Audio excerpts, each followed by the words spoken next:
Good evening. I'm Pedro Hazel Jr. I'm Steve Ferguson. And welcome to another exciting edition of Sportsines Plus. Tonight, we'll be discussing the Knicks in the NBA playoffs and the Rangers in the NHL playoffs. If you like what you see, press the subscribe button. The Knicks host the Indiana Pacers at Madison Square Garden Monday night after a very grueling first round series against the Philadelphia 76ers. Now, whom they defeated 4-2 in Philadelphia, 111-115 in Philadelphia in hostile territory. Words just can't describe this series. I will tell you right now, Pedro, and I remember 1999, we were lucky, you and I and a couple of our friends, we went to 3 playoff games. I remember we went to see Toronto. The Miami Heat series was very intense. We played them.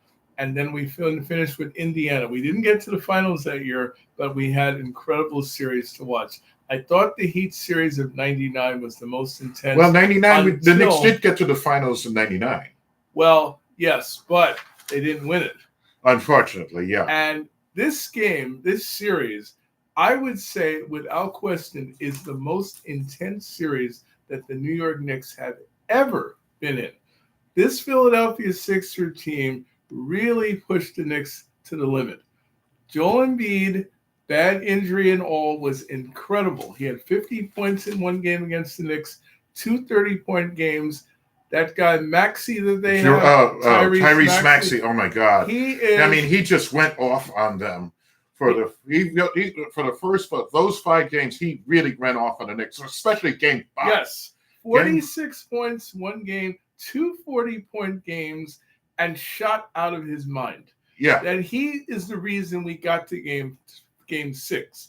He had an incredible game in Game 5 in New York, hitting the 3-point shot when the Knicks should have held on and won that game. They were up by 6. He was the reason we didn't get there. Yeah, missed shots, missed foul shots. Yes. And that's the problem with the Knicks, too. They have to get more of their foul shots. Clyde was saying that.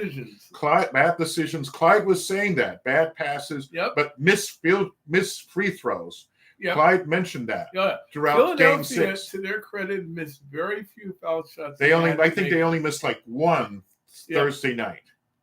What saved the Knicks in this series was nobody else in Philadelphia was as hot as Maxey and Embiid. They did have a lot of help from Buddy Hield in that game. Oh, God, the 3-pointers. He hit a lot. The Knicks that game. He had like at least 5 or 6 3-pointers in the game. They seem to have all the answers for the Knicks defensively. I think this is the most intensely defended series I've ever seen on both sides. Tell me about it. And I think Philadelphia probably played the best defense any team in basketball will play against the Knicks. Oh, yes. I believe the Indiana series will be a series in a different way. It will be a very high-scoring offensive series. Indiana's number 1 in the league in offense. So they're going to give the Knicks problems in a different way. So the Knicks have to learn to defend. They've got to defend like they did with Philly. Right. They have to be way more. They really got to step it up on the defense. And they really have to defend the 3. Because Indiana and Boston are the 2 most dangerous teams of hitting 3-point shots. So which means the Knicks gotta, like they did with Maxey and Hield, they really have to clamp down on the 3. Yes. It's sometimes it's not always easy to do. No. You have to concentrate on whether they're going to hit the 2 or they're going to hit the 3. And if they hit the 3 to come around and hit, it's the toughest thing. And part of the reason it will be tough is because of the point guard, because of Halliburton. Yeah. This is a guy who the Knicks really are going to have to watch. He's a guy who may not get 25, 30 points a night, but he can get 10 or 15 assists a night. In addition to getting 20 points. That can be deadly.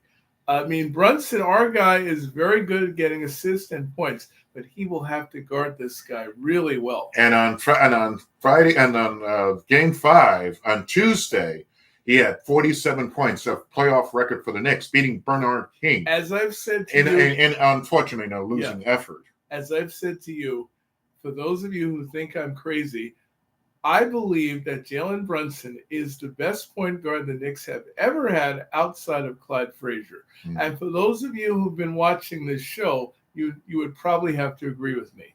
This little guy, and he's little in basketball size, 6'2", but there is nothing on the court he cannot do. He can get steals, rebounds, shots, assists, everything.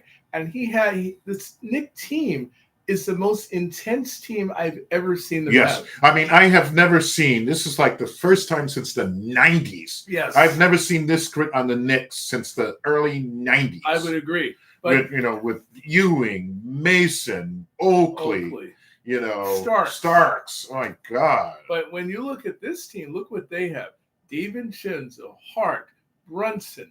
Their bench is solid. Look at McBride. McBride is a freak. He can play the point almost as well as Jalen Brunson. Yeah. Hartenstein has surprised us with his offensive abilities. And then you have Robinson. Robinson is a good center, but that's one thing I wish the Knicks had a better one of, a center. Hartenstein will give you some offense. He plays hard. He's an aggressive player, but we got killed in that Philadelphia series by Joel Embiid. Yes. Joel Embiid was not playing completely healthy, and he had 50 points against the Knicks in one game, 5-0. Mm-hmm. Next season, the New York Knicks, I believe, have to draft a really good center. Mm-hmm. They have the 10th pick in the draft. I know this is a different show, but if the Knicks are going to make it all the way to the top, they're going to have to get better at the center position. Yeah. But right now, every other position, I think they've got it covered. I mean, 10th is going to be kind of in the middle there. But there are rumors that Zach Edey, and you remember him from Purdue, yes, might be available at pick 10. Yeah. And if I'm the New York Knicks, I'm not even hesitating. I am going to get this guy. Yeah. 21 years old, 7'4", 300 pounds, has an offensive game already, rebounds the hell out of the ball, plays defense, blocks shots. Get him now. Yeah. If we're gonna be good this year. I believe Knicks are gonna be good. We might get through Indiana. We may not make it through Boston. Yeah. But if they get to the Boston level, then by far they will have to address the center position. Yes. But the intensity that the New York Knicks play with now, anything is possible. Oh, yeah. Including the championship. Yes.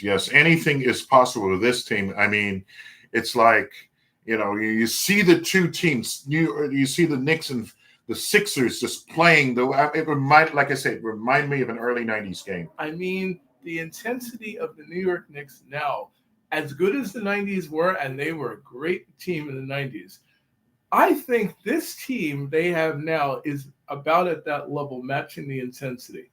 Because look at what they have. They're not a big physical team, but they play such tough defense as a group.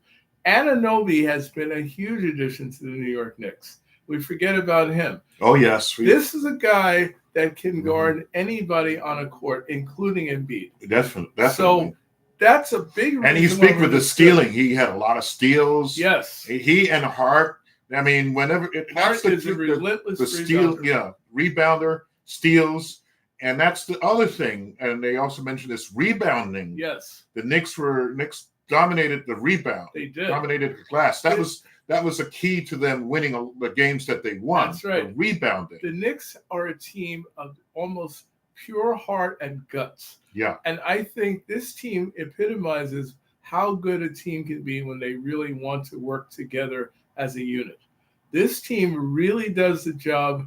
I think they have a chance possibly to get to the finals the way they're playing. Yeah. I don't know if they're good enough right now to get there, but I will tell you this. If they get to the Boston series and they lose in 5 or 6 games, I would say the Knicks have had an incredible season. Yes, they did. And this is a team that we're talking 3-4 years ago, before they had Jalen Brunson, was absolutely horrible. Miserable. Yeah. And credit to Tom Thibodeau and his tough defense and his way of coaching this team, because without him coaching them, I don't think the Knicks would be at this level. And also, too, let's get special kudos to James Dolan, who got out of the way. Oh, yes. Amen to that, guys. Thank you. Get him out of the way. Let the basketball people run things. And Leon Rose, let me tell you, I was on his case for over 2 years. Anybody who knows me knows I couldn't stand him. I was waiting for him to get some help for this team. When he got Jalen Brunson, I said, okay, now we're starting to get it going. Yeah. When he got Anunoby, and I didn't know how good he was defensively because we only saw him a couple of times a year with Toronto. Yeah. And then I said, okay, now the GM is doing his thing. Yeah. And if he can get me 1 or 2 more stars in the offseason, I think we can actually talk about a championship. Yes. We are getting very close to that level now. Oh, yes. Yes. And Yes. My enthusiasm and energy for this team is right now at the very top. I know. It's the next few games are going to be, the next several games are going to be almost as intense as the Philly series. And you really remember the Indiana Pacers in the 90s, how much they despised the Knicks and how much we despised them. Reggie Miller. Oh, Mark God. Jackson. Remember what he used to do to us? God. Former Knick. Yeah. He and Reggie, Rick Smits, the Davis boys, they came into our building and lit us up. Mm-hmm. Reggie Miller, I still remember this game. This was 25 years ago. They're at the 28. Garden, or 28, excuse me. And he had a game where he got, I think, 7 or 10 points within a span of 30 seconds or less. Oh, yeah. 6 straight points. Oh, the 6 straight God. points against the Knicks with like 20 seconds left. I can still see that game in my mind. Yeah, I saw that game too. How he knocked Greg Anthony, our former point guard, to the floor, jumped over him, hit shot after shot, and just pulverized the hell out of the Knicks. Yeah. And they do not like us at all. And we know that. Everybody talks about Michael Jordan. Yeah, and I mentioned this on our show, the original show. Okay. But he's basically, Michael did it to everybody. Oh, yeah. But I think Reggie Miller really gave the dagger to the Knicks. And the funny thing about Reggie Miller, he said, I don't think I could have played for the Knicks. He said that he enjoyed being the villain to face the Knicks. But what his concern was, if he became a Knick, when the nights he was 4 for 18 from the floor, and they would boo the hell out of him. Oh yeah, that's why we didn't get him, because he couldn't stand the pressure. But he loved coming in 3-4 times a year and torturing the New York Knicks. I guess basketball is the equivalent of Chipper Jones. Very good. That's a great point, Pedro. You are exactly right. Man. And that guy definitely tortured the New York Mets for a long time. Yeah. Moving on to hockey, the Rangers host the Carolina Hurricanes at Madison Square Garden on tomorrow afternoon after sweeping their first round series against the Washington Capitals 4-0. Now, what did you take from this series, Steve? Well, and what do you think the Rangers need to win this series against the Hurricanes? I'll tell you a couple of things they need to do. Number one, the Carolina Panthers, Hurricanes, excuse me, are a very difficult team defensively for the Rangers. They play an unusual one-on-one man defense that really intercepts a lot of passes, cuts off your passing lanes, slows the Rangers down. The Rangers, when they don't play well, make a lot of mistakes with their passing. And that's dangerous against a team like Carolina because they live for mistakes. Yeah. They have a great goaltender that a lot of people don't know. His name is Freddie Anderson. He has stoned the Rangers many times. We have Shesterkin, and there are people, including me, who think he's the best goaltender on the planet when he's playing well. Yeah. But the question is, can the Rangers withstand the way they play defense, number one? And also, can they help Shesterkin out on the other end? Because he's going to face a lot of pressure in this series. Yeah, the goaltending. He has to be really sharp. Yeah. The Rangers definitely have a great power play. That's the other thing. Yeah. Carolina is very good at stopping power plays, but they also are good at scoring on them. The Rangers, I believe, if I remember correctly, are either number 2 or 3 in the NHL in scoring. Guess who's right behind them? Carolina. And Carolina is bad news. I don't know a lot of their players, to be honest with you. I haven't seen a lot of them this year, but I know they're a tough team. Physically and mentally very tough. They don't give up a lot of easy goals. They get great goaltending from Freddie Anderson on a nightly basis. they are bad news for the Rangers. They had an easier series against the Capitals because Ovechkin is now probably a little over the hill. Yeah, he's way past his prime. A lot of those Ovechkin. guys they face, like TJ O'Shea, they're older now. Yeah. They never really threatened the Rangers in that series. Yeah. But this team they're going to have a challenge. They're going to have a challenge this time around. This team is going to give them hell. Yeah. So if I'm the New York Rangers, I better concentrate on my defense. I better concentrate on getting some goals. And I better concentrate on defending for Shesterkin. I say at least 6-7. It's going to go at least 6-7. So. These two teams, and in the standings, they were 3 points behind the Rangers. Oh, yeah. So that alone should tell you what kind of. And the Rangers were the best team in the NHL as far as points were concerned. But the funny thing about being the best team doesn't mean you're going to win the Stanley Cup. That's for sure. Very few teams, I think only 8 of them who've ever won the President's Cup have won the whole thing. Including the 94 Rangers. That's right. 1993-94 Rangers. That's right. That Ranger team probably was the best Rangers team. 30 years since, and 30 years since the Knicks championship. That's right. Mike Keenan, who was their coach in those days, was a guy who was a serious disciplinarian as much as any coach they've ever had. But as my dad used to say to me, and my father never really watched a lot of hockey, he asked me once, he said, what is it about the Rangers that has them this good? I said, we have a coach that demands excellence from this team. Yeah. I think Peter Laviolette has probably been as close to that level. I was going to ask you about him. Yeah. Here's the advantage we had getting him. Peter Laviolette, strangely enough, has coached every team in the Eastern Division. Mm-hmm. So he knows this division better than probably any other coach. Yeah. I liked when we got him because he had won championships. Yes. He knows how to win.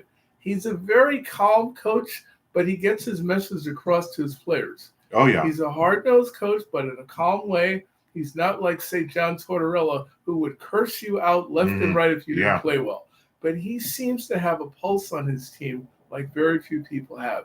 And I think if they do well this year, he might be the biggest reason they do it. Because collectively, this looks like a much better team than they've had in years. Oh, yes. I want to see the Rangers really play up to their potential because they've got great players. Kreider, Zibanejad, Lafreniere.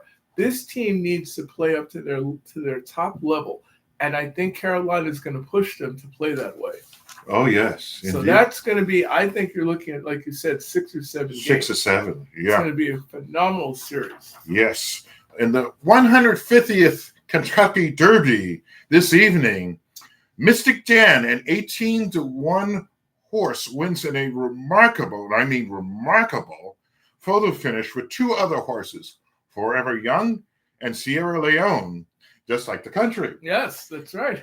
Just fractions of a second from each other. It was like photo finish. That's as far as closest photo finish as you can get. I was going to ask you, is that the tightest? One of the tightest races ever in the Kentucky Derby. Were you rooting for any horse to win per se? No. Well, I mean, I was watching the race, and what happened was, the horses are getting close, but then Mystic Dan, he was going over when he got to like maybe the minute and a half point, he was like pulling away from the other horses. But then when Sierra Leone and Forever Young, they were moving up on him. Wow. He came a sizable distance, but then toward like the last seconds, last 10 seconds, the other horses I mentioned, Sierra Leone and Forever Young, they moved up on him, really just moved up on him. Wow. I mean, it was like really so that close. Was almost like a relay race, like sprinters running. Almost, very much really like it. Edging up on this. Edging up, they were edging up almost toward the very end. Wow. I mean, it was really crazy. Would you say that's the most intense 2-minute race you've seen? Yes. I would have to think so. All the races I've seen, yes, it was a very, very intense race. Wow. I think this is the closest race since like 1996. Wow. Yeah. I wish I had the opportunity to see it, but the way you're describing it, it sounds like it was a real neck and neck down yes. to the last I second. mean, it was the last second and it really got really interesting. Then the horses kind of like, they get close and then then all of a sudden the Mystic Dan came out. And so if you bet, you got a nice payout, 18-1. I would think so. And I would think even those who finished second and third probably got a good payout as well. Decent payoff, yeah. I think one of the horses was like 21-1. Really? Yeah. Wow. Yeah. That sounds like it was an incredible Kentucky Derby. Oh yes. So that 2 minutes was well worth watching, obviously. Yeah. Funny thing is, the Kentucky Derby is the longest tradition of all the sports in this country. Really? This is its 150th running. Mm. It's been around longer than the NBA Finals. That's NBA's right. been around 78 years. 78, okay. Okay, 78 years. Mm-hmm. NHL has been around 100 years. And baseball's been around. Baseball's been around 100, even longer than the World Series. Wow, I was going to ask 1903 you about was the first World Series, so it's 121 years. Actually, 121 years. So the Kentucky Derby beats them all. You know what's funny? We never think about horse racing being the longest running sport, but the way you're telling Kentucky me Derby, I mean, it's like it's a tradition, all this pomp and pageantry. That's why I don't watch it to the last minute. I'll be honest, I don't watch it to the last minutes. Very often. I tune into the game. I tune into the whole thing around 10 minutes to 7. Yeah. And the race went on. Race started right around very little after 7. I mean, the thing about the Kentucky Derby is it's got so much ancillary stuff around it. Yeah. The fashion, the mint juleps, and all the other stuff. The interviews with the trainers and the owners and the horses. And there are times where I ask myself, why do you have all this and it's over within 2 minutes? Commercial time, networks. But I think today's race tells you why. Oh, yeah. The anticipation, all that money and all of that, you got to stretch it out. I love to see the actual race when it happens, because whenever I've been out with friends who are into it more than I get into it more. Oh, yeah. I mean, the only thing is, like I said, get rid of all the pomp, and I watch the race right around 10 minutes to 7.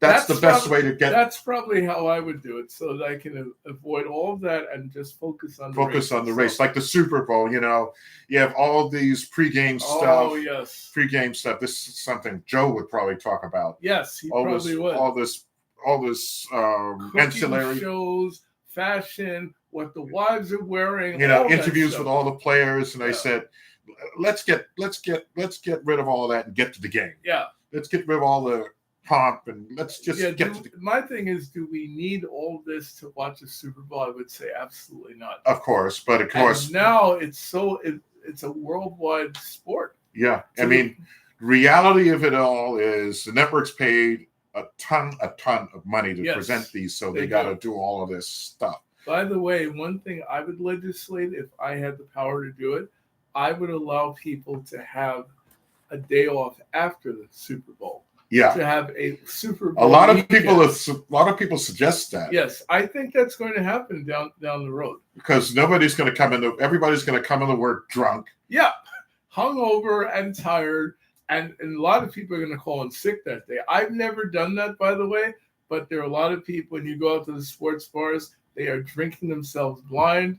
They are getting ill. They don't care. They're not coming in the next day. So why don't you give them a day off already? The one good thing, though, about the sport, about the Super Bowl, starts at a decent hour and ends at a decent hour. That is true. Starts around 6:30 and ends around 10:15 or so. But the conversations after that Super Bowl, especially a good one, we're talking 2-3 hours. Yeah. From every part of the world, somebody's talking about it. Yeah, well, mostly U.S. and Canada, but Europe is middle of the night. Europe watches a lot of our football. They are into it. Yeah, well, middle of the night for them.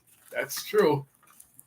Yeah. So, but anyway, back to the Kentucky Derby. It was a really fantastic race. Sounds like really, it was a good race. It was a fun race. It went down, almost down to the wire. Maybe this close was probably a fraction of maybe a centimeter. Wow. That's how close it was. Well, if that. that might have been the most intense Kentucky Derby I've heard about in a long, long time. Yeah. And I'm glad you got to watch it. I wish I had had the opportunity to do it, but Yeah. I'm really glad you got to see it and tell the folks out here what it was like. Yes, indeed. Anyway, for Steve Ferguson, I'm Pedro Hazel Jr., and see you in 2 weekends. If you like what you see, hit the subscribe button. Enjoy the NBA playoffs and the NHL playoffs. Good Go night, Knicks, everyone. go Rangers. Good night, fans.